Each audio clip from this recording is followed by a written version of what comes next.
The Book of Enoch, translated by R.H. Charles, read by Mike Lo-Fi. Parts 12 through 16. Dream Vision of Enoch, his intercession for Azazel and the fallen angels, and his announcement to them of their first and final doom. Before these things Enoch was hidden, and no one of the children of men knew where he was hidden, and where he abode, and what had become of him. And his activities had to do with the watchers, and his days were with the holy ones. And I, Enoch, was blessing the Lord of majesty, and the King of the ages, and lo, the watchers called me, Enoch the scribe, and said to me, Enoch, thou scribe of righteousness, go, declare to the watchers of the heaven, who have left the high heaven, the holy eternal place, and have defiled themselves with women, and have done as the children of earth do, and have taken unto themselves wives. Ye have brought great destruction on the earth, and ye shall have no peace nor forgiveness of sin, inasmuch as they delight themselves in their children. The murder of their beloved ones shall they see, and over the destruction of their children shall they lament, and shall make supplication unto eternity, but mercy and peace shall ye not attain. And Enoch went and said, Azazel, thou shalt have no peace. A severe sentence has gone forth against thee to put thee in bonds, and thou shalt not have toleration nor request granted to thee because of the unrighteousness which thou hast taught, and because of all the works of godlessness and unrighteousness and sin which thou hast shown to men. Then I went and spoke to them all together, and they were all afraid, and fear and trembling seized them. And they besought me to draw up a petition for them, that they might find forgiveness, and to read the petition in the presence of the Lord of heaven. For from thenceforth they could not speak with him, nor lift up their eyes to heaven, for shame of their sins for which they had been condemned. Then I wrote out their petition, and the prayer in regard to their sins, and their deeds individually, and in regard to the request that they should have forgiveness and length of days. And I went off and sat down at the waters of Dan, and in the land of Dan, to the south of the west of Hermon. And I read their petition till I fell asleep. And behold, a dream came to me, and visions fell down upon me, and I saw visions of chastisement, and a voice came bidding me to tell it to the sons of heaven, and to reprimand them. And when I awakened, I came unto them, and they were all sitting gathered together, weeping in Abbazales, which is in between Lebanon and Sinister, with their faces covered. And I recounted before them all the visions which I had seen in sleep, and I began to speak the words of righteousness, and to reprimand the holy ones. The book of the words of righteousness, and of the reprimand of the eternal watchers, in accordance with the command of the great Holy One in that vision. I saw in my sleep what I will now say with the tongue of flesh, and with the breath of my mouth, which the Great One has given to men to converse therewith, and understand with the heart. And he hath created and given to man the power of understanding the word of wisdom. So hath he created me also, and given me the power of reprimanding the watchers, the children of heaven. I wrote out your petition, and in my vision it appeared thus, that your petition will not be granted unto you throughout all the days of eternity, and that judgment has been finally passed upon you. Yea, your petition will not be granted unto you. And from henceforth you shall not ascend into heaven until all eternity, and in bonds of the earth the decree has gone forth to bind you for all the days of the world, and that previously you shall have seen the destruction of your loved ones, and you have no pleasure in them. but that they shall fall before you by the sword, and your petition on their behalf shall not be granted, nor yet on your own, even though you weep and pray and speak all the words contained in the writing which I have written. And the vision was shown to me thus. Behold, in the vision clouds invited me, and a mist summoned me. And the course of the stars and the lightnings sped and hastened me, and the winds in the vision caused me to fly and lift me upward and bore me into heaven.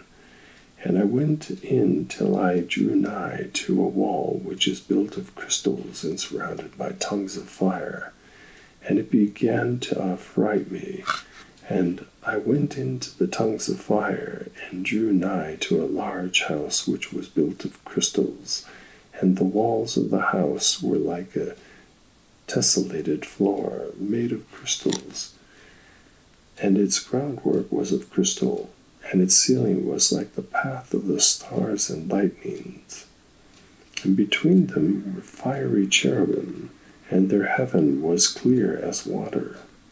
A flaming fire surrounded the walls, and its portals blazed with fire. And I entered into that house, and it was hot as fire and cold as ice. There were no delights of life therein. Fear covered me, and trembling gat hold of me. And as I quaked and trembled, I fell upon my face, and I beheld a vision. And lo, there was a second house, greater than the former. And the entire portal stood open before me, and it was built of flames of fire, and in every respect it so excelled in splendor and magnificence and extent that I cannot describe to you its splendor and its extent.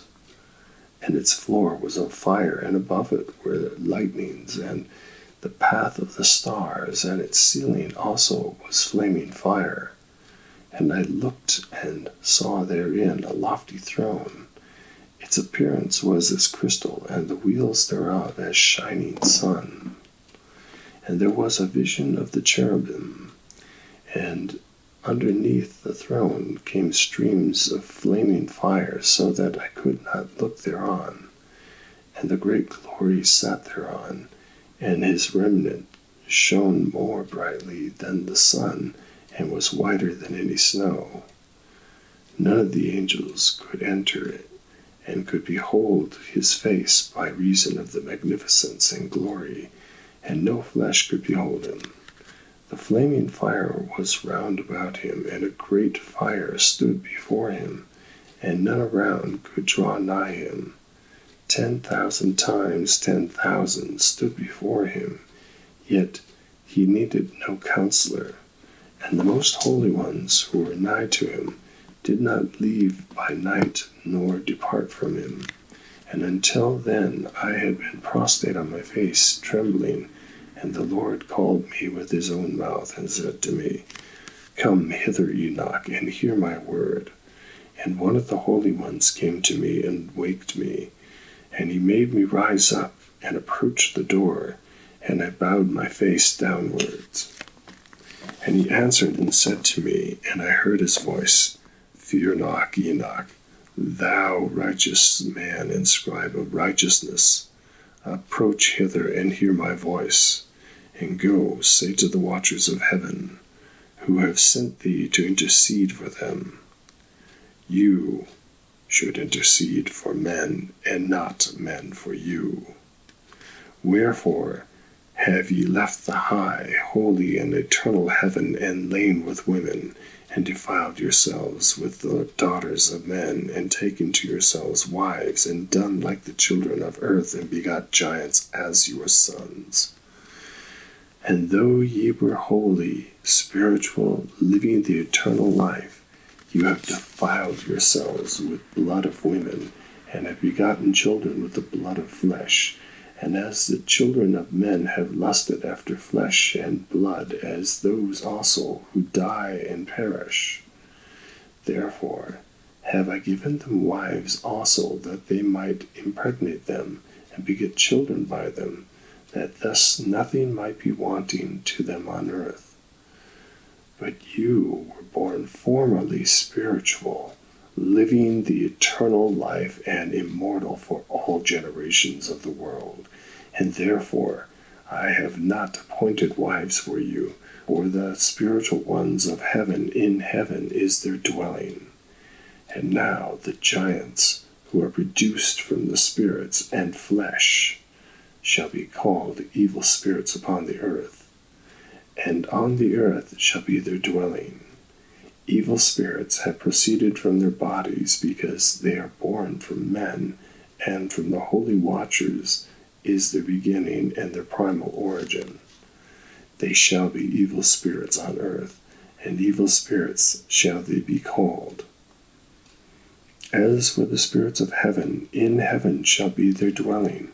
But as for the spirits of the earth, which were born upon the earth shall be their dwelling. And the spirits of the giants afflict, oppress, destroy, attack, do battle, and work destruction on earth, and cause trouble.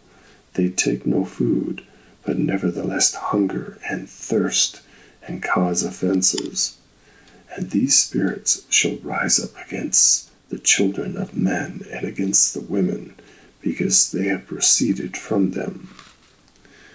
From the days of the slaughter and destruction and death of the giants, from the souls of whose flesh the spirits, having gone forth, shall destroy without incurring judgment.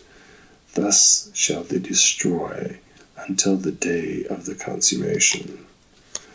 The great judgment in which the age shall be consummated over the watchers and the godless, yea, shall be wholly consummated. And now as to the watchers who have sent thee to intercede for them, who have been aforetime in heaven, say to them, You have been in heaven, but all the mysteries had not yet been revealed to you, and you knew worthless ones, and these in the hardness of your hearts you have made known to the women. And through these mysteries women and men work much evil on earth. Say to them, therefore, You have no peace.